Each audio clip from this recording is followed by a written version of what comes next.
السلام عليكم ورحمة الله.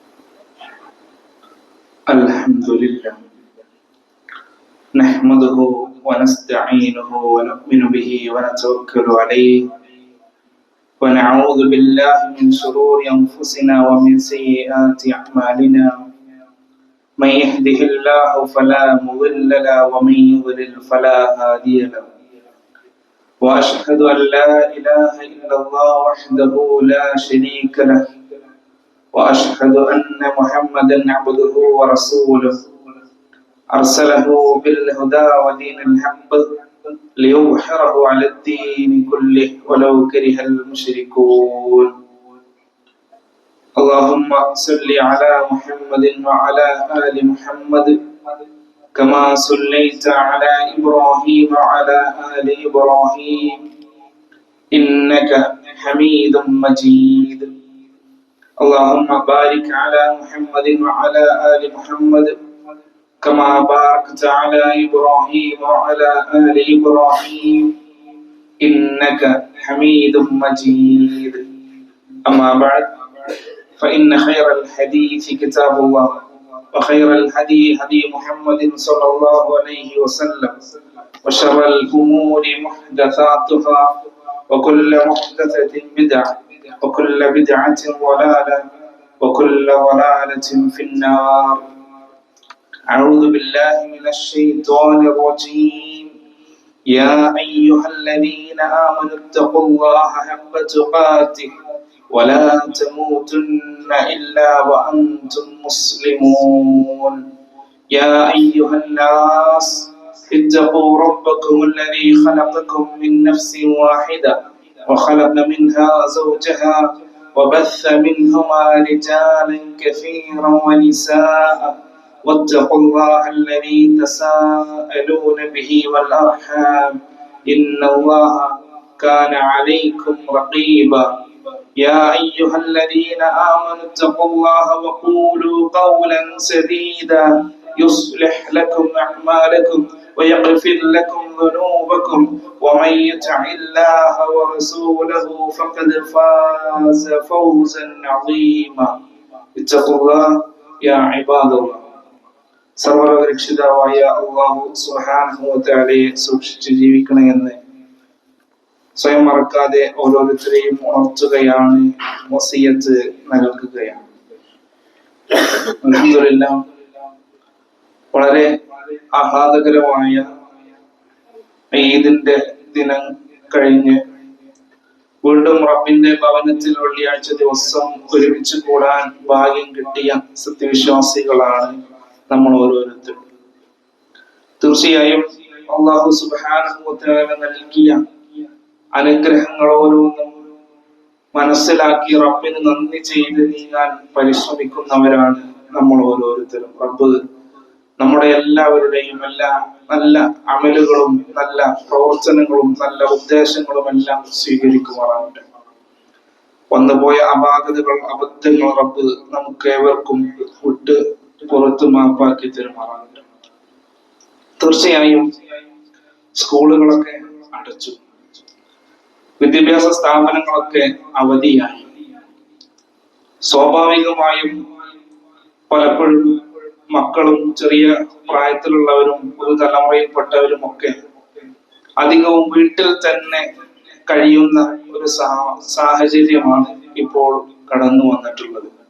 സ്വാഭാവികമായും ഇതുവരെ ഉണ്ടായിരുന്ന ഒരു സിസ്റ്റത്തിൽ നിന്ന് വ്യത്യാസമായി പകൽ സമയത്ത് കൂടുതലായി മക്കളും മറ്റുള്ളവരും ഒക്കെ വീട്ടിലുണ്ടാകുമ്പോൾ സ്വാഭാവികമായും ഇത്തരത്തിലുള്ള അവധികളിലേക്ക് വരുമ്പോൾ നമ്മൾ സത്യവിശ്വാസികൾ ശ്രദ്ധിക്കേണ്ട ഒരുപാട് കാര്യങ്ങളുണ്ട്. യഥാർത്ഥത്തിൽ ഒരു വിശ്വാസി എന്ന് പറയുമ്പോൾ നമുക്ക് കിട്ടുന്ന എല്ലാ അവസരങ്ങളെയും നമുക്ക് ആഖിറത്തിന് വേണ്ടി ഉപയോഗപ്പെടുത്തുകയും സ്വർഗപ്രവേശനത്തിന് എളുപ്പമാക്കി തീർക്കുകയും ചെയ്യേണ്ടവനാണ് സത്യവിശ്വാസി.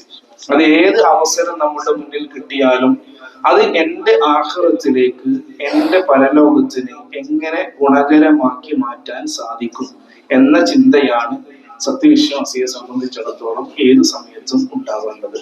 അൽഹംദുലില്ലാഹ്, നമുക്കൊക്കെ നമ്മുടെ ജീവിതം ആസ്വദിക്കണം.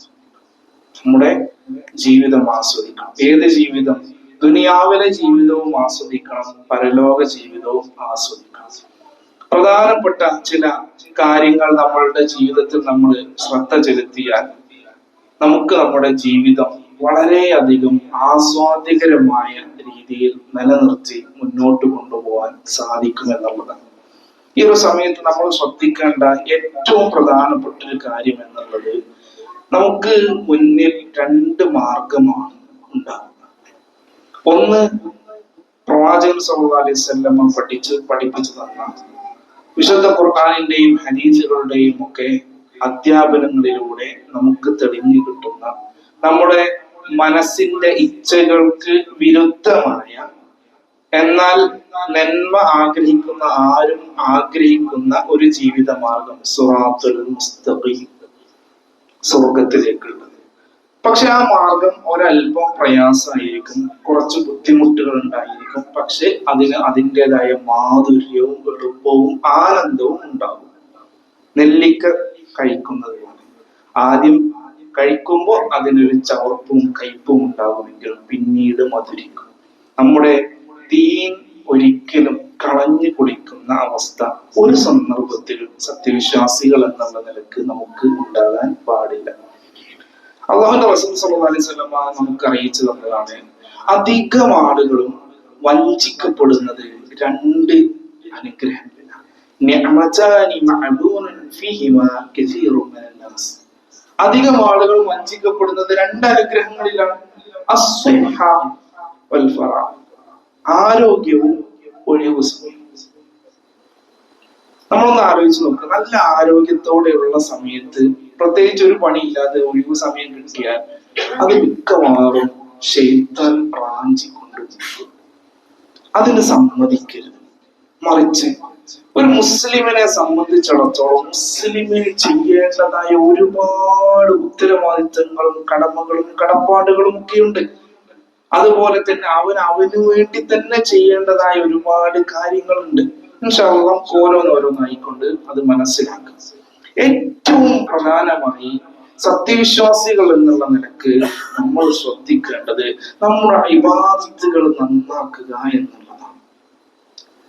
നമ്മുടെ ആത്മീയമായ വളർച്ചയ്ക്ക് വേണ്ട എല്ലാ കാര്യങ്ങളും ഈ ഒഴിവു സമയങ്ങളെ പ്രയോജനപ്പെടുത്തിക്കൊണ്ട് നമ്മൾ അത് നേടിയെടുക്കണം. പലപ്പോഴും നമ്മൾ ദീനിയായ കാര്യങ്ങൾക്ക് ആളുകളോട് സൂചിപ്പിക്കുമ്പോൾ അവർക്ക് പറയാനുള്ള മറുപടി എന്താ? തിരക്കാണ്, ഒരു ഒഴിവുമില്ല, പഠനത്തിന്റെ തിരക്കാണ്, ജോലിയുടെ തിരക്കാണ്, കുടുംബത്തിലെ മറ്റു ഫംഗ്ഷനുകളുടെ തിരക്കാണ്.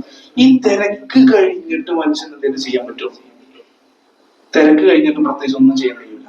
നമ്മുടെ നാട്ടിലൊക്കെ നട്ടെല്ലിന് ക്ഷതം സംഭവിച്ച് ബെഡിൽ നിന്ന് ഒന്ന് തിരിഞ്ഞ് കിടക്കാൻ പോലും കഴിയാതെ കിടക്കുന്ന ഒരുപാട് രോഗികളൊക്കെ ഉണ്ടാവും. പറ്റുമെങ്കിൽ അവരുടെ അടുത്ത് പോയിരുന്ന് നോക്കുക. അവർക്ക് ഒരു തിരക്കും ഉണ്ടാവില്ല. എന്നിട്ട് അവരുടെ ജീവിതത്തിൽ എന്താ സംഭവിക്കണമെന്ന് ആലോചിക്കുക. അവർക്ക് പ്രത്യേകിച്ച് ചെയ്യാൻ കഴിയുന്നില്ല. അങ്ങനത്തെ ഒരു അവസ്ഥയാണോ നമ്മൾ ആഗ്രഹിക്കുന്നത്? നമ്മൾ ഇങ്ങനെ തിരക്ക് എന്ന് പറഞ്ഞിട്ട് തിരക്ക് തീരുന്നത് അങ്ങനെ വല്ല അവസ്ഥകളൊക്കെ വരുമ്പോഴായിരിക്കും. അപ്പൊ നമുക്കൊരു തിരക്കും ഉണ്ടാവില്ല. നമ്മളുടെ ഒരു ടെസ്റ്റ് റിസൾട്ടിന് എന്തോ ഒരു പ്രശ്നം തോന്നി, അതിലെന്തോ കുറച്ചുകൂടെ വലിയൊരു ലാബിലേക്ക് അയക്കണം എന്ന് ഡോക്ടർമാര് നിർദ്ദേശിച്ച അപ്പൊ നമ്മളുടെ എല്ലാ തിരക്കും പോയി. നമ്മൾ അതുവരെ തിരക്കാണെന്ന് പറഞ്ഞിരുന്നു. പക്ഷെ ഒരു ചെറിയൊരു കയ്യിലും കാലിലും ഒരു കുഴച്ചിൽ വരുന്നു. പെട്ടെന്ന് ഡോക്ടറെ കാണിക്കുമ്പോ ഇന്ന ഭക്ഷണങ്ങളൊക്കെ ഒഴിവാക്കണം, ഇന്ന കാര്യങ്ങളൊക്കെ ഒഴിവാക്കണം, ഇത്ര സമയം റെസ്റ്റ് എടുക്കണം, ഇങ്ങനെ കുറച്ച് നിർദ്ദേശങ്ങളൊക്കെ തന്നാൽ അപ്പന് നമുക്കൊരു തിരക്കില്ല. അതെന്തേ? അത് പാലിച്ചിട്ടില്ലെങ്കിൽ എനിക്ക് അപകടമാണ് എന്ന തിരിച്ചറിവ് അവിടെ ഉണ്ടാകും. അപ്പൊ നമ്മളുടെ തിരക്ക് അവസാനിക്കും. നമ്മള് സ്പീഡിൽ കാറിൽ തിരക്ക് പിടിച്ചു പോവാം. പക്ഷെ ഒരു AI ക്യാമറ കണ്ടു, അപ്പൊ നമ്മള് തിരക്ക് കുറക്കുന്നു, സ്പീഡ് കുറക്കുകയാണ്. എന്തേ? ആ ക്യാമറക്ക് മുന്നിലൂടെ എത്ര സ്പീഡിലേ പോകാൻ പറ്റും, അല്ലെങ്കിൽ ഫൈൻ അടിക്കുക. ശരി, ഇങ്ങനെ നമ്മൾ നമ്മളുടെ ഭൗതിക കാര്യങ്ങളിലൊക്കെ തിരക്ക് നിയന്ത്രിക്കുന്നുണ്ട്. എന്നാലോ പള്ളിയിൽ വരാൻ തിരക്കാണ്, നിസ്കാരത്തിന് വരാൻ തിരക്കാണ്, ജുമുഅക്ക് നേരത്തെ വരാൻ തിരക്കാണ്, നമ്മളുടെ പല കാര്യങ്ങൾക്കും ഖുർആൻ ഓതാൻ നമുക്ക് തിരക്കാണ്, ദിക്റുകൾ ചൊല്ലാൻ തിരക്കാണ്, വീട്ടുകാർക്ക് വേണ്ട കാര്യങ്ങൾ ചെയ്തു കൊടുക്കാൻ തിരക്കാണ്, വല്ല കാര്യവും എടുത്ത് പഠിക്കാൻ തിരക്കാണ്. ഇങ്ങനെയുള്ള തിരക്ക് നമുക്ക് ഉണ്ടാകാൻ പാടില്ല. ധൃതി എന്നുള്ളത് പിശാചിൽ നിന്നുള്ളത്. അത് ഏതൊക്കെ? പല കാര്യങ്ങളിലും തിരക്ക് കൂട്ടുക. ആവശ്യമുള്ള തിരക്കാണോ? അല്ല. പലതും നമ്മൾ മാനേജ് ചെയ്യാൻ വിചാരിച്ച് ക്രമീകരിക്കാൻ പറ്റുന്നതേ ഉള്ളൂ. അതുകൊണ്ട് നമ്മുടെ ജീവിതത്തിൽ എന്തൊക്കെ കാര്യങ്ങൾ വേണം വേണ്ട എന്നുള്ളത് നമ്മളന്ന് ക്രമീകരിക്കണം എന്നുള്ളതാണ്. അങ്ങനെ നമുക്ക് നമ്മുടെ ആത്മീയ വശങ്ങളൊക്കെ ഒന്ന് ശരിപ്പെടുത്തണം. ഇബാദത്തുകളുമായി ബന്ധപ്പെട്ട് റെഡിയാക്കാനുള്ള കാര്യങ്ങളൊക്കെ ഒന്ന് റെഡിയാക്കി എടുക്കണം. അൽഹംദുലില്ലാഹ് റമദാൻ കഴിഞ്ഞിട്ടാണ് നമ്മൾ വരുന്നത്. റമദാനിൽ നമ്മൾ ഒരുപാട് കാര്യങ്ങൾ അങ്ങോട്ട് ശീലിച്ചു പോന്നിട്ടുണ്ട്. അത് നിർത്തരുത്. നിർത്തിയോ അത് തീർന്നു. പിന്നെ അടുത്ത റമദാൻ ആവുമ്പോൾ ഇങ്ങനെ പൊടി തട്ടി എടുക്കേണ്ടതല്ല ആ ശീലങ്ങൾ. അത് റമദാൻ സ്പെഷ്യൽ പാർട്ടികളായിട്ട് നമ്മൾ മാറാൻ പാടില്ല. നമ്മൾ എല്ലാ സമയത്തും ദീനുമായി ബന്ധപ്പെട്ടവരായി മാറേണ്ടതുണ്ട്. അത് അഫ്ലഹ മൻ തസക്ക വദകറ ഇസ്മ റബ്ബിഹി ഫസല്ല. അത് അഫ്ലഹ മൻ തസക്ക, തന്റെ ആത്മാവിനെ തസ്കിയത്ത് നൽകിയവനാരോ അവനാണ് വിജയിച്ചത്. ആത്മീയമായ രീതിയിൽ നമ്മൾ നമ്മളുടെ ആത്മാവിനെ, റൂഹിനെ, മനസ്സിനെ ഒന്ന് ക്ലിയർ ആക്കേണ്ടതുണ്ട്. അള്ളാഹുവിന്റെ ദിക്ർ സ്മരിച്ചുകൊണ്ടേയിരിക്കണം. അള്ളാഹുവിന്റെ പേരുകളും അള്ളാഹുവിന്റെ ഇസ്മുകളും നമ്മളുടെ ജീവിതത്തിൽ സ്മരിച്ചുകൊണ്ടേയിരിക്കണം. ഫസല്ല, എന്നിട്ട് നിസ്കരിക്കണം. അപ്പൊ നിസ്കാരം എന്നുള്ളത് തന്നെ ഇബാദത്ത് എന്ന് പറയുമ്പോൾ പ്രധാനമായിട്ട് നമ്മുടെ മനസ്സിലേക്ക് വരേണ്ട നിസ്കാരം തന്നെയാണ്. നിസ്കരിക്കാത്തവര് കുറവായിരിക്കും, പക്ഷെ നിസ്കരിക്കേണ്ട പോലെ നിസ്കരിക്കാത്തവരാണ് ഭൂരിഭാഗവും. നിസ്കരിക്കേണ്ടത് എങ്ങനെയാണോ റസൂല് നമുക്ക് പഠിപ്പിച്ചു തന്നത് അങ്ങനെ നിസ്കരിക്കണം. റസൂല് നിസ്കരിച്ച പോലെയുള്ള നിസ്കാരമായിരിക്കണം. ഇഷ്ടംപോലെ പുസ്തകങ്ങൾ, അറബിയിലൊക്കെ ഒരുപാട് ഗ്രന്ഥങ്ങളുണ്ട്. മലയാളത്തിൽ പോലും നബി സല്ലല്ലാഹു അലൈഹി വസല്ലമയുടെ നമസ്കാരം പറഞ്ഞ പുസ്തകമുണ്ട്. നമ്മൾ വായിച്ചിട്ടുണ്ടോ? അതിന്റെ ദർസുകൾ നമുക്ക് നെറ്റിൽ ലഭ്യമാണ്. നമ്മുടെയൊക്കെ കൈകളിലുള്ള യൂട്യൂബില് അത് കിട്ടും. റേഡിയോ സംവിധാനങ്ങളിലൂടെ നമുക്കത് കേൾക്കാം. പീസ് റേഡിയോയിലൊക്കെ നിസ്കാരവുമായി ബന്ധപ്പെട്ട് പ്രത്യേക 500 കോഴ്സ് തന്നെ കഴിഞ്ഞിട്ടുണ്ട്. ഇപ്പോഴും പല കോഴ്സുകളും നടന്നുകൊണ്ടിരിക്കുന്നുണ്ട്. നമ്മളത് പഠിക്കുന്നുണ്ടോ എന്നതാണ് ചോദ്യം.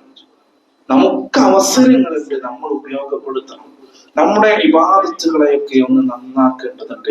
സൂറത്ത് മുഅ്മിനൂനിൽ അല്ലാഹു സുബ്ഹാനഹു വ തആല വിജയിക്കുന്ന സത്യവിശ്വാസികളുടെ പ്രത്യേകത പറഞ്ഞെടുത്ത് അല്ലാഹു പ്രത്യേകം പറഞ്ഞ കാര്യമാണ് അല്ലദീന ഹും ഫീ സ്വലാത്തിഹിം ഖാശിഊൻ. അവരുടെ നിസ്കാരത്തിൽ ഖുശൂ ഉള്ളവരായിരിക്കും അവർ. ഏറ്റവും പ്രധാനമായിട്ട് ഇബാദത്തുകൾ നന്നാക്കുക. നിസ്കാരത്തിന് പള്ളിയിൽ വന്ന് കൃത്യമായി വീട്ടിൽ നിന്ന് എങ്ങനെ നിസ്കരിക്കുമ്പോൾ ജമാഅത്തിന്റെ 27 ഇരട്ടി കൂലി ആർക്കാം. എപ്പോഴെങ്കിലും ഏതെങ്കിലും ഒരുത്തം നിസ്കരിക്കണുണ്ടോ? വീട്ടിൽ നിന്ന് ഒരുത്തം നിസ്കരിക്കണുണ്ടോ? അവനെ പോയി തോണ്ടി അവന്റെ പുറകെ നിസ്കരിച്ചുകൊണ്ട് കിട്ടുന്ന കൂലി അല്ല 27 ഇരട്ടി. 27 ഇരട്ടി കൂലി കിട്ടുമെന്ന് പറഞ്ഞ ഹദീസുകളൊന്നും എടുത്തു നോക്കിയാൽ അതിന് നമ്മൾ കൊടുക്കേണ്ട പ്രാധാന്യം, മഹത്വം നമുക്ക് മനസ്സിലാക്കാൻ സാധിക്കും. ബാങ്ക് കേൾക്കുന്ന ഒരാള് വീട്ടിൽ നിന്ന് നിസ്കാരം പ്രതീക്ഷിച്ച് അവന്റെ ശരീരമൊക്കെ വൃത്തിയാക്കി വുളൂ ചെയ്ത് നല്ല വസ്ത്രം ധരിച്ച് വീട്ടിൽ നിന്ന് സുന്നത്ത് നിസ്കരിച്ച് വീട്ടിൽ നിന്ന് ബിസ്മി ചൊല്ലി തവക്കത്തുള്ള എന്ന പ്രാർത്ഥനയൊക്കെ ചൊല്ലി നിസ്കാരം പ്രതീക്ഷിച്ച് അള്ളാന്റെ പള്ളിയിലേക്ക് നടന്നു പോവുകയാണ്. അങ്ങനെ ഓരോ കാലടി വെക്കുമ്പോഴും അവന്റെ നന്മകളെ രേഖപ്പെടുത്തുകയാണ്. അടുത്ത കാലടി വെക്കുമ്പോൾ അവന്റെ ഒരു ചെറുപാപം പൊറുക്കപ്പെടുകയാണ്. അങ്ങനെ പള്ളിയിലേക്ക് വരികയാണ്. എങ്ങനെ? നിസ്കാരം പ്രതീക്ഷിച്ചിട്ട് പള്ളിയിലേക്ക് വരിക. എന്നിട്ട് പള്ളിയിൽ കയറുമ്പോഴുള്ള പ്രാർത്ഥനയൊക്കെ ചൊല്ലി കയറി അവിടെ ആരെങ്കിലും ഉണ്ടെങ്കിൽ അവരോട് സലാം പറഞ്ഞ് പള്ളിയിൽ കയറിയാലുള്ള തഹിയ്യത്ത് നിസ്കരിച്ച് അങ്ങനെ ഇഖാമത്തിന്റെ സമയം വരെ അള്ളാഹുവിനോട് പ്രാർത്ഥിച്ച് ദിക്റുകൾ ചൊല്ലിയത് അള്ളാഹുവിന്റെ സ്മരണകളിലായിക്കൊണ്ട് വിക്രുവയിലായിക്കൊണ്ട് നിസ്കാരത്തെ പ്രതീക്ഷിച്ചിരിക്കുക. ആകെ കുറഞ്ഞ സമയമേ ഇതുള്ളൂ. ഇങ്ങനെ പറയുമ്പോ വലിയ സംഭവമാക്കേണ്ട ആവശ്യമൊന്നുമില്ല, കുറഞ്ഞ സമയമേ ഉള്ളൂ. അത് കഴിഞ്ഞ് നിസ്കാരം കഴിഞ്ഞ് നിസ്കാരത്തിന് ശേഷമുള്ള ദിക്റുകളൊക്കെ ചൊല്ലി മറ്റ് ഏർപ്പാടുകളിലോ സംസാരങ്ങളിലൊന്നും ഏർപ്പെടാതെ പള്ളിയിൽ നിന്ന് ഇറങ്ങുമ്പോഴുള്ള പ്രാർത്ഥനയൊക്കെ ചൊല്ലി തിരിച്ച് വീട്ടിലേക്ക് പോയി വീട്ടുകാരോട് സലാം പറഞ്ഞ് ബിസ്മി ചൊല്ലി വീട്ടിൽ കയറി വീട്ടിൽ നിന്ന് സുന്നത്ത് നിസ്കാരങ്ങളൊക്കെ നിർവഹിച്ച് നിൽക്കും. ഇങ്ങനെയുള്ള ആൾക്കാണ് 27 ഇരട്ടി കൂലി. വെറുതെ പടച്ചോൻ സ്വർഗത്തിലാണ് വലിച്ചു കയറ്റുന്ന ആരും വിചാരിക്കണ്ട. കുറച്ചൊക്കെ പണിയെടുക്കണം. ആർക്ക് വേണ്ടി? നമുക്ക് ഇഷ്ടംപോലെ സമയമുണ്ടല്ലോ. നമ്മൾ വിചാരിച്ചാൽ നടക്കാത്തൊന്നുമില്ല. എന്നും എല്ലാ ഭക്തും ഇങ്ങനെ ഇതേപോലെ കഴിയുന്നത് അല്ല പറഞ്ഞത്. പറ്റുന്ന സമയത്തൊക്കെ നമ്മൾ വെറുതെ ഫോണിൽ തോണ്ടിയിരിക്കുന്ന കുറെ സമയമല്ലേ, വെറുതെ TV കണ്ടിരിക്കുന്ന, പത്രം വായിച്ചിരിക്കുന്ന, അല്ലെ വെറുതെ വർത്തമാനം പറഞ്ഞിരിക്കുന്ന, അല്ലെ കിടന്നുറങ്ങുന്നൊക്കെ ഇഷ്ടം പോലെ സമയങ്ങളിലേക്ക് പല നിസ്കാരങ്ങളുടെ സമയം അത് നമ്മളൊന്ന് ക്രമീകരിച്ചാൽ ഈ രൂപത്തിലേക്ക് മാറ്റിയെടുക്കാൻ പറ്റും. അങ്ങനെ നമ്മുടെ ഇബാദത്തുകളൊക്കെ ശരിക്കൊന്ന് നന്നാക്കി അള്ളാഹുവിന് വേണ്ടി നമ്മളൊന്ന് ഒരുങ്ങുക എന്നതാണ് ഏറ്റവും പ്രധാനപ്പെട്ട് നമ്മൾ മനസ്സിലാക്കേണ്ടത്. പഠിക്കാനും നിസ്കരിക്കേണ്ട രൂപങ്ങൾ മനസ്സിലാക്കാനും പള്ളിയിൽ പോവാനും, അതുപോലെ തന്നെ ഇനി വെക്കേഷനാണ് വരുന്നത്.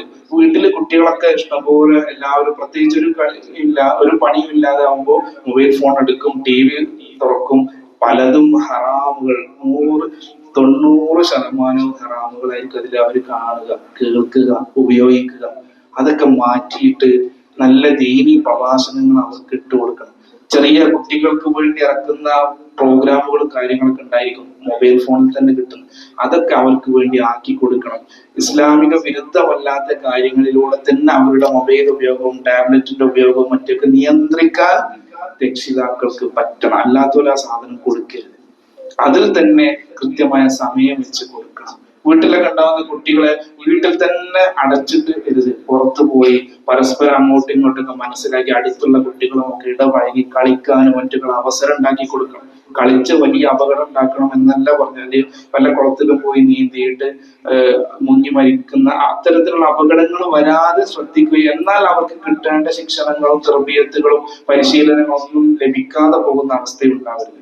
വീട്ടിൽ തന്നെ സ്ക്രീനിന്റെ മുന്നിലേക്ക് നോക്കിയിരിക്കുന്ന അവസ്ഥയിൽ മാത്രം ചടഞ്ഞിരിക്കുന്ന അവസ്ഥ നമ്മുടെ മക്കൾക്കോ നമ്മുടെ വീട്ടുകാർക്കോ ഉണ്ടാവരുത്. മറിച്ച് അവരെ മറ്റു പല കാര്യങ്ങളിലും വ്യാപൃതരാക്കേണ്ടതുണ്ട്. അതെന്തൊക്കെയാണ് എന്ന് നമുക്ക് ഓരോന്നോരോന്നായി മനസ്സിലാക്കാം. നമ്മളും വീട്ടിൽ നിന്ന് ശ്രദ്ധിക്കേണ്ടത് രാവിലെ എഴുന്നേൽക്കുന്നത് മുതൽ രാത്രി കിടക്കുന്നത് വരെയുള്ള ഓരോ സംഗതികളും പ്ലാൻ ചെയ്ത് നമ്മളൊരു ഒരു ക്രമീകരണം, ഒരു ഷെഡ്യൂൾ ഉണ്ടാക്കിയിട്ടില്ല എങ്കിൽ എന്നും അങ്ങനെ രാവിലെ അങ്ങനെ ഭക്ഷണം ഉണ്ടാക്കണം, ഭക്ഷണം കഴിക്കണം, വൈകുന്നേരം ആകണം, അതിൻ്റെ ഇടയിൽ അടിപിടി കൂടുന്ന, അങ്ങോട്ടും ഇങ്ങോട്ടും സംസാരിക്കണം, എപ്പോഴൊക്കെ പുറത്തു പോകുന്നു വരുന്ന, അങ്ങനെ ഈ അവധിക്കാലങ്ങൾ തീർന്നു പോകും. നമുക്കോ ഒരു ഉപകാരമല്ല, മക്കൾക്കോ ഒരു ഉപകാരമല്ല, നാട്ടുകാർക്കോ ഉപകാരമില്ലാത്ത അവസ്ഥയിലേക്ക് മാറും. അതാവരുത്. മറിച്ച് നമ്മൾ ചില കാര്യങ്ങളൊക്കെ ക്രമീകരിക്കണം. വീട്ടിൽ വെച്ച് സുന്നത്ത് നിസ്കാരങ്ങളൊക്കെ നിസ്കരിക്കുമ്പോൾ ബാങ്ക് കൊടുക്കാൻ സമയമായ വാപ്പയും ഉമ്മയും, ഉമ്മ അങ്ങനെ അടുക്കളയിൽ അങ്ങനെ പണിയെടുത്തുകൊണ്ടിരിക്കുക, വാപ്പ അങ്ങനെ ചാരി കസേരയിൽ ഇരിക്കുക, മക്കളങ്ങനെ പുറത്തോ അല്ലെങ്കിൽ മൊബൈലിലോ ടാബിലൊക്കെ തോന്നി ഇങ്ങനെ കളിക്കുക. ഇങ്ങനെ അവസ്ഥയാവുന്നത്. എല്ലാവരും ഒരുമിച്ച് പണികളൊക്കെ നേരത്തെ എല്ലാവരും ഒരുമിച്ച് വീട്ടുപണികളിലൊക്കെ എല്ലാവരും ഉൾപ്പെടുത്തുക. ഉമ്മമാര് മാത്രം വീട്ടുജോലി എടുക്കുക എന്നൊരു നിയമം എവിടെയില്ല, ഇസ്ലാമിലും ഇല്ല, നമ്മുടെ നാട്ടിലും ഇല്ല. അത് ആരൊക്കെയോ ഉണ്ടാക്കിയ ഒരു രീതിയാണ്. അതൊക്കെ മാറണം. ഉമ്മമാരുടെ കൂടെ മക്കളെയും ഭർത്താവിനെയും ഒക്കെ അവരുടെ വീട്ടു ജോലികൾക്ക് ഉൾപ്പെടുത്തണം. എന്നിട്ട് അവനവനെ കൊണ്ട് കഴിയുന്ന ഉത്തരവാദിത്വം കൊടുക്കാത്തതാണ് ഇന്നത്തെ പുതുതലമുറക്കുള്ള വലിയ പ്രശ്നം. എല്ലാം കൊടുക്കും, പക്ഷെ ഉത്തരവാദിത്വം കൊടുക്കൂല. അത് വേണ്ട, അവരെ കൊണ്ട് ഒന്നും ചെയ്യിക്കൂല. എന്നിട്ടോ പിന്നെ അവർക്ക് ചെയ്യാൻ പ്രത്യേകിച്ച് ഒന്നുമില്ല, അപ്പൊ അവസാനം ഒരു ഫോൺ എടുക്കും.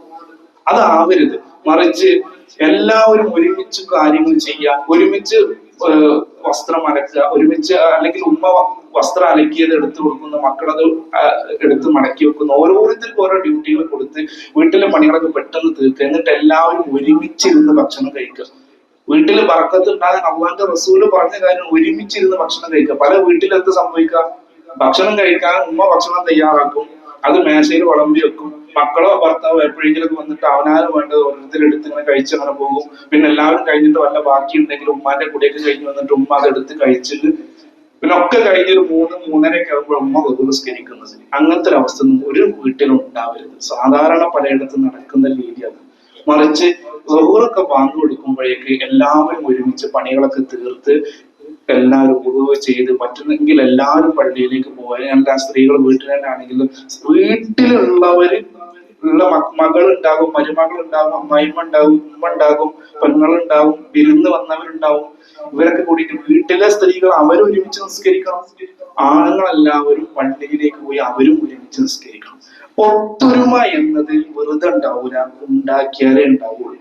അപ്പോഴേ പരസ്പരം എല്ലാവരും ഒരുമിച്ചിരുന്ന് ഭക്ഷണം കഴിക്കുമ്പോഴേ അത് ഉള്ള ഭക്ഷണം അതിൽ ബർക്കത്ത് ഉണ്ടാവുകയും അള്ളാഹുവിന്റെ റസൂൽ സ്വല്ലല്ലാഹു അലൈഹി വസല്ലം നിർദ്ദേശിച്ച പോലെ പരസ്പരം കണ്ടറിയാനും മറ്റൊക്കെ സാധിക്കുള്ളൂ. മറ്റത് ഉള്ളത് നേരെ മക്കൾക്ക് കൊടുക്കുക, മക്കൾക്ക് എപ്പോഴും കിട്ടിയത് അപ്പോഴും മതിയാവാത്ത അവസ്ഥയൊക്കെ ഉണ്ടാവുന്നത് പലയിടത്ത് എന്തുകൊണ്ടാ? എന്താണ് തന്റെ വീട്ടിലെ സാഹചര്യം എന്നത് രക്ഷിതാക്കൾ മക്കളെ അറിയിക്കുന്നില്ല. ഫോൺ വേണമെന്ന് പറയുമ്പോൾ ഫോൺ കൊടുക്കുന്നു, റീചാർജ് ചെയ്യണമെന്ന് പറയുമ്പോൾ റീചാർജ് ചെയ്ത് കൊടുക്കുന്നു, പഠന സാധനങ്ങൾ വേണമെന്ന് പറയുമ്പോൾ അത് കൊടുക്കുന്നു. എന്തായാലും അവർ പഠിക്കട്ടെ, ഞങ്ങൾക്കോ ചെറുപ്പത്തിലൊന്നും കിട്ടിയില്ല, അവരെങ്കിലും ചെയ്യട്ടെ, അവർക്കെങ്കിലും കിട്ടട്ടെ എന്ന് വിചാരിച്ച് ഉള്ളത് മുഴുവൻ അവർക്ക് വേണ്ടി കൊടുക്കുകയാണ്. അത് ശരിയല്ല. നമ്മുടെ വീട്ടിലെ സാഹചര്യം എന്താണെങ്കിലും അത് അവർ അറിയിക്കണം. പറയുന്നതും ചോദിക്കുന്നതും അത് അതാത് സമയത്ത് തന്നെ വാങ്ങി കൊടുക്കരുത്. മറിച്ച് എങ്ങനെയാണ് ഇതൊക്കെ കിട്ടുന്നത് എന്നത് ബോധ്യപ്പെടുത്തി മാത്രമേ എന്തും കുട്ടികൾക്ക് നൽകാവൂ. ഇതൊക്കെ ശ്രദ്ധിച്ചിട്ടില്ല എങ്കിലാണ് ഇന്ന് ഒരുപാട് പ്രശ്നങ്ങൾ പലരും കേൾക്കുന്നുണ്ട്. പരിഹാരം എന്തെന്ന് പ്രശ്നം പറയാൻ ഇഷ്ടം പോലെ ഉണ്ടാവും. പരിഹാരം എന്നുള്ളത് ചേർത്ത് നിർത്തുക എന്നതാണ്. മക്കളെ ചേർത്ത് നിർത്തുന്ന രക്ഷിതാക്കളും മാതാപിതാക്കളെ ചേർത്ത് നിർത്തുന്ന മക്കളും എത്ര കാലം നിലനിൽക്കുന്നുവോ അവിടെ പിന്നെ ലഹരി ഉണ്ടാവില്ല, അവിടെ പിന്നെ കുടുംബ പ്രശ്നങ്ങൾ ഉണ്ടാവില്ല. മറിച്ച് ഇതൊക്കെ ഉണ്ടാവുന്നത് അകൽച്ച വരുമ്പോഴാണ്. അതിനുള്ള ഏറ്റവും നല്ല പരിഹാരമാണ് ഒരുമിച്ചിരുന്ന് ഭക്ഷണം കഴിക്കുക എന്നുള്ളത്. അത് നമ്മൾ ശീലമാക്കുക എന്നുള്ളതാണ്. നമ്മളുടെ ജീവിതം ആസ്വാദകരമാക്കണോ, അതിന് വേണ്ട രണ്ടാമത്തെ ഒരു കാര്യമാണ് നമ്മുടെ ജീവിതത്തിൽ നിന്ന് തിന്മകളെ ഒഴിവാക്കുക എന്നുള്ളത്. എത്ര നമ്മൾ അഡിക്റ്റ് ആയ തിന്മയാണോ അത് ഒഴിവാക്കണം എന്ന് വിചാരിച്ചാൽ ഒഴിവാക്കാൻ പറ്റും. ഒഴിവാക്കാൻ പറ്റാത്ത ഒരു തിന്മയുമില്ല. അത്രക്ക് തിന്മക്ക് അഡിക്റ്റ് ആയിരുന്ന ആളുകളെ ഇസ്ലാം മാറ്റിയെടുത്തിട്ടുണ്ട്. അതിനുള്ള അവസരങ്ങളുണ്ട്. അതിന് സാധിക്കുന്ന രീതിയിൽ അവർക്ക് വേണ്ട നിർദ്ദേശങ്ങളും ഉപദേശങ്ങളും കൗൺസിലിങ്ങും നൽകണം എന്ന് മാത്രമേ ഉള്ളൂ. അതുകൊണ്ട് ഇന്ന തിന്മയിൽ ഞാൻ അഡിക്റ്റ് ആണെന്ന് ആർക്കെങ്കിലും തോന്നുന്നുണ്ടോ? അതിന് വേണ്ട പരിഹാരം ബന്ധപ്പെട്ടവരുമായി ചോദിച്ചാൽ കിട്ടും.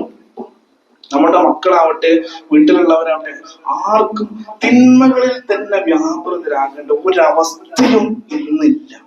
ഏത് തിന്മയെയും മാറ്റിയെടുക്കാൻ പറ്റും. അല്ലാഹുവിന്റെ റസൂൽ സ്വല്ലല്ലാഹു അലൈഹി വസല്ലമയുടെ അടുക്കൽ ഒരാളെ കൊണ്ടുവരികയാണ്. അയാൾക്ക് വ്യഭിചരിക്കാതിരിക്കാൻ പറ്റില്ല. വ്യഭിചാരത്തിന് അഡിക്റ്റാണ് അയാൾ. അപ്പോ അയാൾക്ക് വ്യഭിചരിക്കാൻ പോകും. റസൂൽ സ്വല്ലല്ലാഹു അലൈഹി വസല്ലം ആദ്യം തന്നെ നീ വ്യഭിചരിക്കരുത് എന്നല്ല പറഞ്ഞത്, നീ വ്യഭിചരിക്കാൻ പോകും. അതെ, ഒരു പെണ്ണിനെ നീ ഉപയോഗിക്കും. പക്ഷെ നിന്റെ ഉമ്മയെ നിനക്ക് തന്നാലോ? അത് പറ്റില്ല. അല്ലെങ്കിൽ വേണ്ട, എന്നാ നിന്റെ പെങ്ങളായിക്കോട്ടെ, അത് ശരിയാവില്ല. എന്നാ അയാളോട് പറയാം, എന്നാ നീ നിന്റെ മകളെ ഉപയോഗിച്ചോ? അതെങ്ങനെ? നിന്റെ മകൾ എങ്ങനെയാണ് അങ്ങനെ ഉപയോഗിക്കുന്നത്? അപ്പോ നബി തിരുത്തി കൊടുക്കുന്ന വല്ലാത്തൊരു രംഗമാണ്. നീ അങ്ങനെ ഈ വേണ്ടാത്ത പ്രവൃത്തിക്ക് ഉപയോഗിക്കുന്ന പെണ്ണ് ആരുടെയെങ്കിലും ഉമ്മയായിരിക്കൂലേ? അതെ. അല്ലെങ്കിൽ വേറൊരുത്തന്റെ പെങ്ങളായിരിക്കൂലേ? അതെ. അതല്ലെങ്കിൽ വേറൊരാളുടെ മകളായിരിക്കൂലേ? അതെ.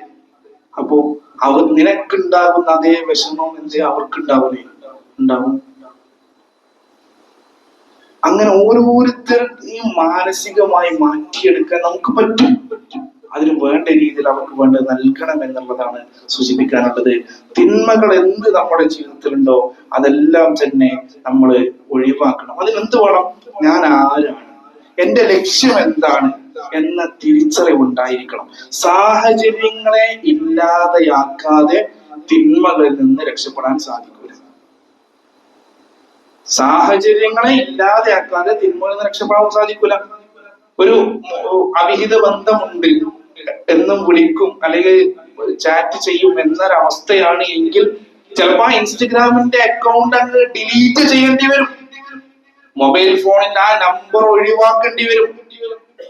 ചിലപ്പോ ആ നാട്ടിൽ നിന്ന് മാറി താമസിക്കേണ്ടി വരും. ഇതൊക്കെ വേണ്ടി വരും ചില തിന്മകളിൽ നിന്ന് മാറി നിൽക്കാൻ. 100 പേരെ കൊന്ന ഒരാൾ 99 ആളെ കൊന്നു. ഒരു പണ്ഡിതന്റെ അടുത്ത് വരിക, റസൂൽ പറഞ്ഞു തന്ന കഥയാണ്. എനിക്ക് ഒരു പശ്ചാത്താപം തോന്നുന്നു, എനിക്ക് അള്ളാഹു പുറത്തു തരണം. പണ്ഡിതന് ഇയാളോട് വളരെ ഗൗരവത്തിലാണ്. 99 പേരെ കൊന്ന നിനക്ക് പടച്ചോൻ പുറത്തരില്ല, നിനക്കൊന്നും പടച്ചോൻ പുറത്തരൂല. അല്ലാത്തൊരു വാക്ക പറഞ്ഞു, നിനക്കൊന്നും പടച്ചോൻ പുറത്തരൂല. അയാളിൽ 100 തയ്ച്ചു. കുറച്ചു കഴിഞ്ഞപ്പോ ഇയാൾക്ക് വീണ്ടും ഒരു കേന്ദ്രം, വീണ്ടും ഒരു കുറച്ചുകൂടെ നല്ലൊരു ആലിമിന്റെ അടുത്തെത്തി. അയാൾ ചോദിക്കുകയാണ്, ഞാൻ 100 പേരെ കൊന്നിട്ടുണ്ട്, എനിക്ക് എന്തെങ്കിലും പശ്ചാത്താപം? അയാൾ പറഞ്ഞു, അതിനെന്താ, അള്ളാഹു ഗഫൂറാണ്, അള്ളാഹു പുറത്തു തരും. നീ എത്രയും ഈ നാട്ടിലാണല്ലോ നിനക്ക് ഈ പ്രശ്നമാണ്, അതുകൊണ്ട് ഈ നാട്ടിൽ നിന്നെ സ്ഥലത്ത് നല്ലൊരു നാടുണ്ട്, അവിടേക്ക് നീ പോയിക്കും. അങ്ങനെ ഒരു നല്ല നാട്ടിലേക്ക് യാത്രയാക്കാൻ പറയാം. അയാള് പോകുന്ന വഴി മധ്യേ അയാളുടെ അജലെത്തുകയാണ്. അയാളുടെ മരണസമയം എത്തി അയാള് അവിടെ വെച്ച് മരണപ്പെടുകയാണ്. അയാളുടെ റൂഹിനെ കൊണ്ടുപോകാൻ സ്വർഗത്തിൽ നിന്നും അതുപോലെ തന്നെ സ്വർഗീയ മലക്കുകളും നരകത്തിലെ മലക്കുകളും ഒരുപോലെ ഹാജരായി. മലക്കുകൾ തമ്മിൽ അടിപിടിയാണ്, ഇത് ഞങ്ങൾക്കുള്ള റൂഹ് അല്ല, ഞങ്ങൾക്കുള്ള റൂഹ്. പ്രശ്നം ഉയർത്തപ്പെട്ടു.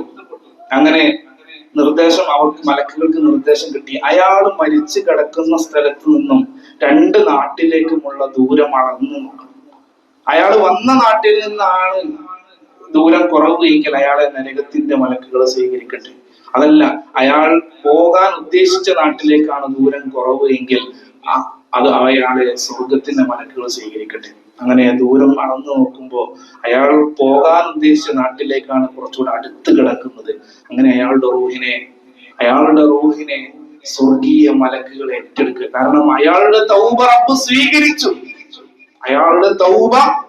സ്വീകരിച്ചു.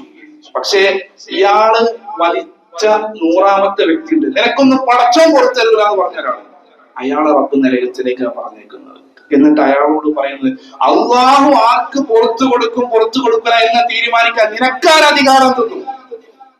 അതുകൊണ്ട് അള്ളാഹു പുറത്തു കൊടുക്കുക എന്നുള്ളത് അള്ളാഹു തീരുമാനിക്കും, അത് നീ തീരുമാനിക്കണ്ട എന്ന് പറഞ്ഞിട്ട് അള്ളാഹുവിന്റെ കഴിവിൽ ഒരു മറ്റൊരാളെ പങ്കു ചേർക്കുന്നത് പോലെയാണ്, ശിർക്ക് വെക്കുന്നത് പോലെയാണ് അള്ളാഹു പുറത്തു തരില്ല എന്ന് പറയാവുന്ന വളരെ ഗൗരവപ്പെട്ട കാര്യം. അതുകൊണ്ട് അയാളെ നരകത്തിലേക്ക് അയക്കുക. അതുകൊണ്ട് നമ്മൾ ആർക്കും അവൻ മോശമാണ്, അവനൊന്നും നന്നാകൂല എന്ന് ഒരാളെ കുറിച്ച് പറയരുത്. ആരും നന്നാകും. അങ്ങനെ ഒരുപാട് പേര് നന്നായിട്ടുണ്ട്. എല്ലാവരെയും നന്നാക്കിയെടുക്കാനാണ് നമ്മൾ പരിശ്രമിക്കേണ്ടത്. അതാണ് പ്രവാചകൻ സല്ലല്ലാഹു അലൈഹി വസല്ലമയുടെ മാതൃക, സലഫുകളുടെ മാതൃക. റബ്ബ് ആ ഒരു മാർഗത്തിൽ നമ്മളെയും ഉൾപ്പെടുത്തി അനുഗ്രഹിക്കുമാറാവട്ടെ. അൽഹംദുലില്ലാഹ്, സ്വലാത്തു വസ്സലാമു അലാ റസൂലില്ലാഹ് വഅലാ ആലിഹി വസഹ്ബിഹി അജ്മഈൻ വമൻ തബിഅഹും ബിഇഹ്സാൻ ഇലാ യൗമിദ്ദീൻ. അമ്മാ ബഅദ്. ഇത്തഖുല്ലാഹ് യാ ഇബാദല്ലാഹ്. സർവ്വലോകരക്ഷിതാവായ അള്ളാഹുവിനെ സൂക്ഷിച്ച് ജീവിക്കണേ എന്ന് ഒരിക്കൽ കൂടെ അറിയിക്കുകയാണ്, വസിയത്ത് നൽകുകയാണ്. നമ്മളുടെ ജീവിതത്തിൽ നമുക്ക് തിന്മകളെ ഒഴിവാക്കാൻ പറ്റിയ ഏറ്റവും നല്ല മാർഗങ്ങളാണ് സാഹചര്യങ്ങൾ ഒഴിവാക്കുക, അതോടൊപ്പം മറ്റു പല നന്മകളിലും വ്യാപൃതരാകുക. ഇടയ്ക്ക് നമ്മുടെ നാട്ടിലെ ഖബർസ്ഥാനൊക്കെ മക്ബറയൊക്കെ ഒന്ന് പോയി സന്ദർശിക്കുക. ഏത് കെട്ടിപ്പൊക്കിയ ജാറം പോയി സന്ദർശിക്കണം എന്നല്ല പറഞ്ഞു. നമ്മളുടെ നാട്ടിൽ നമ്മളുടെ വാപ്പയും വല്യപ്പയും അല്ലെങ്കിൽ ബന്ധപ്പെട്ട ആളുകൾ, ആദർശ സുഹൃത്തുക്കളൊക്കെ കിടക്കുന്ന നാട്ടിലെ ഖബർസ്ഥാൻ ഒന്ന് പോയി സന്ദർശിക്കുക. എന്തിനാ ഖബർസ്ഥാൻ സന്ദർശിക്കുന്നത്? അത് തുദക്കിറുക്കുമുൽ മൗത്ത്, മരണത്തെ നമ്മെ ഓർമ്മിക്കും. വലിയ തെറ്റുകളിലേക്ക് നമുക്ക് അത് നമ്മുടെ കൈ ഇങ്ങനെ വിതുമ്പോൾ തെറ്റ് ചെയ്യാൻ നമുക്കിങ്ങനെ മനസ്സ് അതിനിങ്ങനെ വല്ലാത്ത വെമ്പൽ കൊള്ളുക. കബറൊക്കെ ഒന്ന് പോയി കാണുക. എന്നല്ലെങ്കിൽ നാളെ ഞാൻ ഇവരുടെ കൂടെ പോയി കിടക്കേണ്ടവനാണ്. ഒരു ചെറിയൊരു സ്ട്രോക്ക് വന്നാൽ മതി, ഒറ്റ നിമിഷം മതി എന്റെ ജീവിതം അവസാനിക്കാൻ എന്ന ബോധം ഉണ്ടാകും. അതുകൊണ്ട് പരലോകമുണ്ട്, സ്വർഗമുണ്ട്. ഇതുപോലെ നാട്ടിൽ പല രീതിയിൽ അഹങ്കരിച്ച് നടന്ന ആളുകൾ ഈ കൂട്ടത്തിലുണ്ട്.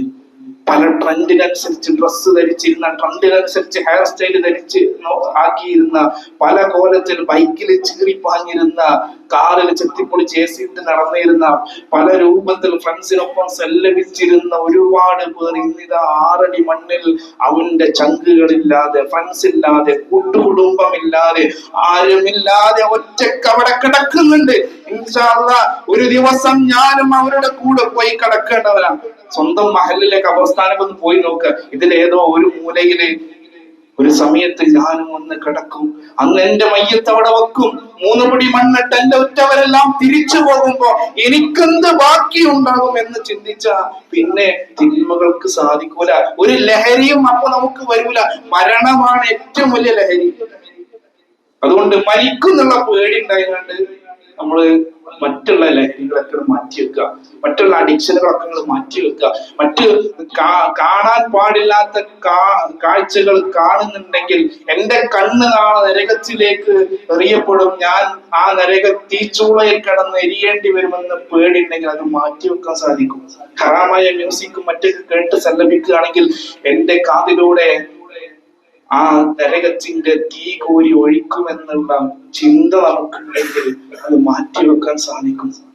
നമ്മൾ തിന്മകളെ മാറ്റിവെച്ച് നന്മകൾ വ്യാപൃതരാകുക, സാമൂഹിക ക്ഷേമ പ്രവർത്തനങ്ങളിലൊക്കെ ഏർപ്പെടുക, നല്ല കാര്യങ്ങൾ പഠിക്കാൻ വേണ്ടി പരിശ്രമിക്കുക, മൊബൈൽ ഫോണിനെ നിയന്ത്രിക്കുക, രോഗികളെ സന്ദർശിക്കുക, ഒഴിവു സമയങ്ങൾ നന്മയും അതുപോലെ തന്നെ ഹലാലുമായ വിനോദങ്ങളിൽ ഏർപ്പെടുക, കുടുംബമൊത്ത് ഇടയ്ക്കൊന്ന് പുറത്തു പോവുക, മറ്റു നല്ല കാര്യങ്ങൾ വീടുകളൊക്കെ ഒന്ന് സന്ദർശിക്കുക. അങ്ങനെയുള്ള കാര്യങ്ങളൊക്കെ ചെയ്യാൻ നമ്മൾ പരിശ്രമിക്കുകയാണ് വേണ്ടത്. ദീനി കൂട്ടായ്മയിൽ നിലനിൽക്കുക വളരെ പ്രധാനപ്പെട്ട കാര്യമാണത്. തിന്മ മാറ്റി നിൽക്കണോ, നന്മയിൽ സജീവമാകണം. ഒറ്റക്കായാൽ ഒറ്റക്ക് നിൽക്കുന്ന ആടിനെ കുറുക്കനോ ചെന്നായി പിടിക്കുമെന്നത് യാഥാർത്ഥ്യമാണ്. അതുകൊണ്ട് നമ്മൾ ഒറ്റക്കാകരുത്, നമ്മള് കൂട്ടത്തിലാണ്, സംഘത്തോടൊപ്പമാണ്. അൽബറക്കത്തുമായ ജമാഅത്ത്, അള്ളാന്റെ ദീനിന്റെ കൂടെ നിൽക്കുന്ന സ്വാലിഹീങ്ങളായ ആളുകളുടെ കൂടെ അണിനിരക്കാൻ നമുക്ക് സാധിക്കണം. അള്ളാന്റെ പേരിൽ പരസ്പരം ഇഷ്ടപ്പെടാൻ സാധിക്കണം. അതിന്റെ അത്തരത്തിലുള്ള പ്രവർത്തനങ്ങൾക്കുള്ള കൂട്ടായ്മകളിൽ അതെല്ലാ പ്രായക്കാർക്കുള്ള കൂട്ടായ്മകളുണ്ടല്ലോ. വലിയവർക്കുള്ള കൂട്ടായ്മ ഉണ്ട്, യുവാക്കൾക്കുള്ളതുണ്ട്, വിദ്യാർത്ഥികൾക്കുണ്ട്, വനിതാ ഘടകങ്ങളൊക്കെ ഉണ്ട്. അതിന് നമ്മൾ പ്രവർത്തിക്കുക, നമ്മളെ കൊണ്ട് കഴിയുന്ന കാര്യങ്ങൾ ചെയ്യുക, നമ്മൾ അതിന്റെ ഭാരവാഹികളാകും, ഉത്തരവാദിത്തങ്ങൾ ഏറ്റെടുത്ത് പ്രോഗ്രാമുകളും കാര്യങ്ങളൊക്കെ നടത്തി അതിന്റെ തിരക്കുകളും ആ ടെൻഷനും ആവുമ്പോ പിന്നെ ഹറാമിലേക്ക് പോകാൻ സമയം കിട്ടൂല. ഇത് പ്രത്യേകിച്ച് ഒരു പണിയില്ലാതെ ദീനിനോ ദുനിയാവിനോ വേണ്ട ഒരു കാര്യം ചെയ്യാത്തത് കൊണ്ടാണ്, വെറുതെ ഇരിക്കുന്നത് കൊണ്ടാണ് പലർക്കും ഹറാമുകളിലേക്ക് പോകാൻ വെമ്പൽ കൊള്ളുന്നത് എന്നതാണ്. അതുകൊണ്ട് നമ്മുടെ ജീവിതത്തിൽ തെറ്റുകളെ മാറ്റി നിർത്തുക, നല്ല സൽസ്വഭാവികളായി കൊണ്ട് മാറുക. ഹുസ്നുൽ ഖുലുഖ്, സൽസ്വഭാവം, അത് റസൂൽ സല്ലല്ലാഹു അലൈഹി വസല്ലമയുടെ മാതൃകയാണ്. അൽബിർ ഹുസ്നുൽ ഖുലുഖ്, പുണ്യം എന്ന് പറഞ്ഞതിന്റെ സൽസ്വഭാവമാണെന്ന് റസൂലുള്ളാഹി സ്വല്ലല്ലാഹു അലൈഹി വസല്ലം നമ്മെ പഠിപ്പിച്ചു തന്നിട്ടുണ്ട്. അത്തരം കാര്യങ്ങളൊക്കെ നമ്മൾ ശ്രദ്ധിക്കുക. ജീവിത വിശുദ്ധി പാലിക്കുക. ജീവിത വിശുദ്ധി പാലിച്ചാൽ നമുക്ക് എല്ലാവിധ ഹൈറും ലഭിക്കും. തിന്മകളെ സൂക്ഷിക്കുക, ഹറാമുകളിലേക്ക് പോകുന്നത് സൂക്ഷിക്കുക. അത്തരം കാര്യങ്ങളൊക്കെ ചെയ്തു കഴിഞ്ഞാൽ നമ്മളുടെ വസ്ത്രം, അതുപോലെ തന്നെ നമ്മളുടെ ഭക്ഷണം, നമ്മളുടെ വാഹനം, നമ്മളുടെ മൊബൈല്, നമ്മളുടെ സോഷ്യൽ മീഡിയ ഉപയോഗങ്ങൾ, സമയം, ഇതെല്ലാം റബ്ബിനെ പേടിച്ചുകൊണ്ടാകുക, പടച്ചോനുണ്ടെന്ന് ബോധ്യപ്പെട്ടുകൊണ്ട് ചെയ്യുക. ഇത്തരം കാര്യങ്ങളൊക്കെ ശ്രദ്ധിച്ചാൽ ഇൻഷാ അല്ലാഹ് നമ്മുടെ ജീവിതത്തിൽ നമുക്ക് നല്ല ബറക്കത്ത് ലഭിക്കുമെന്നുള്ളതിൽ യാതൊരു തർക്കവുമില്ല. നമ്മളുടെ ജീവിതം നമുക്ക് ആസ്വാദികരമായി കൊണ്ട് മുന്നോട്ട് പോകാം. കാരുണ്യ പ്രവർത്തനങ്ങളിൽ ഏർപ്പെടുമ്പോൾ, രോഗികളെ പരിചരിക്കുമ്പോൾ, പാവപ്പെട്ടവർക്ക് വേണ്ട കാര്യങ്ങൾ ചെയ്തു കൊടുക്കുമ്പോൾ, റിലീഫ് പ്രവർത്തനങ്ങളിലൊക്കെ ഏർപ്പെടുമ്പോൾ അപ്പോ കിട്ടുന്ന വല്ലാത്തൊരു സുഖമുണ്ട്. അതൊരു ലഹരിക്കും കിട്ടൂല. പാലിയേറ്റീവ് പ്രവർത്തനങ്ങളിലൊക്കെ വ്യാപൃതരാവുക, അങ്ങനെയുള്ള കാര്യങ്ങളിലൊക്കെ നമ്മൾ മുഴുകിയാൽ തന്നെ നമ്മുടെ ജീവിതം ക്രമീകരിക്കാൻ പറ്റും. ഇപ്പോ വെക്കേഷനൊക്കെയാണ്, എല്ലാവരും പരസ്പരം അങ്ങോട്ടും ഇങ്ങോട്ടൊക്കെ വിരുന്നൊക്കെ പോകും. പക്ഷെ അപ്പോഴൊക്കെ ശ്രദ്ധിക്കേണ്ട മര്യാദകൾ പാലിക്കണം. സ്ത്രീ പുരുഷന്മാരുടെ കലരുന്നത് അത് പ്രായപൂർത്തിയെത്തിയ ആൺകുട്ടികളും പെൺകുട്ടികളും ഒക്കെ ഉണ്ടാകും. അതുപോലെ തന്നെ വിരുന്ന് പോകുന്ന വീട്ടിൽ കിടന്നുറങ്ങുമ്പോൾ ഒരു വിരിപ്പിൽ, ഒരു പുതപ്പിനുള്ളിൽ 2 പേർ ഒരുമിച്ച് കിടക്കരുത്. അത് റസൂലിന്റെ താക്കീതാണ്. തിന്മകൾ വ്യാപകമാകും. ആൺകുട്ടികളും ഒരുമിച്ച് കിടക്കരുത്, പെൺകുട്ടികളും ഒരുമിച്ച് കിടക്കരുത്. ഒരു വിരിപ്പിനുള്ളിൽ 2 പേര് പ്രായപൂർത്തി എത്തിയവർ ഒരുമിച്ച് കിടക്കുന്ന അവസ്ഥ ഉണ്ടാകരുത്. പ്രായപൂർത്തി എത്തിയവരെന്ന് പറഞ്ഞാൽ 18 വയസ്സായവരെന്നല്ല, കുറച്ച് അന്തം കഥയൊക്കെ എത്തിയ ആരും അങ്ങനെ കിടക്കാൻ പാടില്ല. അതുപോലെ തന്നെ അളാപ്പാന്റെ മക്കള്, മൂത്താപ്പാന്റെ മക്കള്, അമ്മാവന്റെ മക്കള്, അവരൊക്കെ അന്യരാണ്. അതൊക്കെ ബോധ്യപ്പെട്ടുകൊണ്ടേ മക്കൾ ആ രൂപത്തിൽ ഇടകലർത്താൻ പാടുള്ളൂ. ഇത്തരം മര്യാദകളൊക്കെ പാലിച്ചുകൊണ്ടായിരിക്കണം നമ്മുടെ അവധി ആഘോഷങ്ങളും മറ്റു കാര്യങ്ങളൊക്കെ നമ്മൾ ശ്രദ്ധിക്കുക. ഇത്തരത്തിൽ ദീനീ കാര്യങ്ങൾക്ക് പ്രാധാന്യം കൊടുക്കുക. അതൊരിക്കലും പഴഞ്ചനല്ല എന്ന് തിരിച്ചറിയുക. നമ്മൾ ശ്രദ്ധിക്കാതെ നമ്മുടെ കുടുംബവും നമ്മുടെ കുട്ടികളും വീട്ടുകാരും ഒന്നും ദീനിലേക്ക് വരൂല. അതുകൊണ്ട് നമ്മൾ കുടുംബത്തോടൊപ്പം നിങ്ങൾ നിങ്ങളെയും നിങ്ങളുടെ കുടുംബത്തെയും നരകത്തിൽ നിന്ന് കാത്തുരക്ഷിക്കണമെന്ന് അള്ളാഹു സുബ്ഹാനഹു വ തആല പറഞ്ഞതുപോലെ നമ്മൾ എല്ലാ കാര്യങ്ങളും ശ്രദ്ധിക്കുക. അള്ളാഹു സുബ്ഹാനഹു വ തആല അവന്റെ ദീന് കൃത്യമായി പഠിച്ച് പ്രാവർത്തികമാക്കുന്ന യഥാർത്ഥ സത്യവിശ്വാസികൾ നമ്മളെ ഓരോരുത്തരെയും ഉൾപ്പെടുത്തി അനുഗ്രഹിക്കുമാറാവട്ടെ. നമ്മുടെ ഓരോ അവസരങ്ങളെയും കൃത്യമായി ഓരോ നല്ല കാര്യങ്ങൾക്ക് വേണ്ടി ഭൗതികമായും അതുപോലെ തന്നെ ആഖിറത്തിലേക്കുമുള്ള നല്ല കാര്യങ്ങൾക്ക് വേണ്ടി പ്രയോജനപ്പെടുത്താൻ റബ്ബ് നമുക്ക് തൗഫീഖ് നൽകി അനുഗ്രഹിക്കുമാറാവട്ടെ. ജീവിതത്തിൽ വന്നു പോയിട്ടുള്ള എല്ലാവിധ ചെറുതും വലുതുമായ തെറ്റുകളും കുറ്റങ്ങളും അല്ലാഹു നമുക്ക് ഓരോരുത്തർക്കും വിട്ടുകൊടുത്ത് മാപ്പാക്കി തരുമാറാവട്ടെ. അല്ലാഹുമ്മ ഗ്ഫിർ ലിൽ മുഅ്മിനീന വൽ മുഅ്മിനാത്ത് വൽ മുസ്ലിമീന വൽ മുസ്ലിമാത്ത് അൽ അഹ്യാഇ മിൻഹും വൽ അംവാത് ഇന്നക മുജീബു ദഅവാതി യാ ഖാദിയൽ ഹജാത്ത്. اللهم اعز الاسلام والمسلمين واذل الشرك والمشركين. اللهم اجرنا من النار، اللهم اجرنا من النار، اللهم اجرنا من النار. ربنا اغفر لنا ولاخواننا الذين سبقونا بالايمان ولا تجعل في قلوبنا غلا للذين امنوا ربنا انك رؤوف رحيم. اللهم بارك لنا في اوقاتنا واعمالنا واجعلها في طاعتك ومرضاتك.